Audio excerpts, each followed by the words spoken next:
Red book కు మా ఇంట్లో కుక్క కూడా భయపడదని అంటున్నారు అంబటి రాంబాబు గారు. In front there is crocodile festival అని కూడా అన్నారు. నమస్కారం గురుగారు.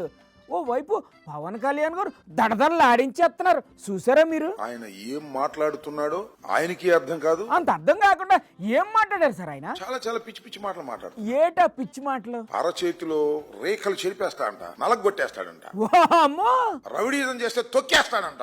ఈ మధ్య మీరు ఆయన ఏమైనా అన్నారా? ఎవరు ఏమన్నా, ఎవరినేమన్నా అన్నారా? మరి ఎవరు ఏమి అనకుండానే ఎందుకైనా నలగొడతా తొక్కేస్తా గీకుతా గిచ్చుతా అని అంటున్నారండి. మెడికల్ కాలేజీలు స్కామ్ జరుగుతా ఉంది. ఆ, ఈ స్కామ్ లో ఎవరైనా చేరితే విచారణ చేస్తాం, మా ప్రభుత్వం వచ్చిన తర్వాత మిమ్మల్ని లోపల కూడా వేస్తాం అని మేము చెప్పాం. దానికి పవన్ కళ్యాణ్ రేత అన్నారు. ఏయ్!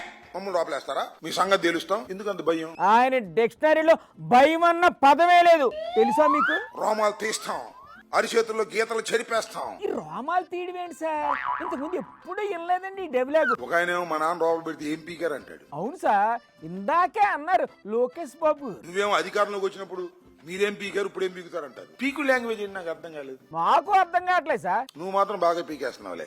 ఎవరు పీకే గారా? ఆయన ఏం పీకుతున్నారు సార్? మన చంద్రబాబు నాయుడు గారు సంపాదించిన దానిలో మన లోకేష్ సంపాదించిన దానిలో ఏమో పీకుడు పీకుతున్నావు. అంటే ఆ పీకుడు ఈ పీకుడు ఒకటేనా? అది పీకుడు అంటే అది అసలైన పీకుడు. మేం పీకేదే ఉంది. అది సరే కానీ సార్, లోకేష్ గారు ఏమన్నారు విన్నారా? మళ్ళీ రెడ్ బుక్ తెరుస్తాడంట. ఎన్ని పేజీలు ఉన్నాయి స్వామి నీ రెడ్ బుక్ లో? అలానే ఉన్నాయండి సార్. ఎందుకనే మంచిది, మీరు కాస్త జాగ్రత్తగా ఉండండి. నేను చెప్పా కదా, నీ రెడ్ బుక్ మా కుక్క కూడా లెక్క చేయదని. మీరు అలా కుక్క నక్క అని సెటైర్ లేస్తే ముందు మీకే ముహూర్తం పెడేస్తారు.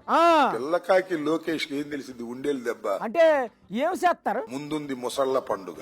ఓహో, అంటే in front there is crocodile festival అన్నమాట. ఓకే ఓకే, ఉంటాను సార్.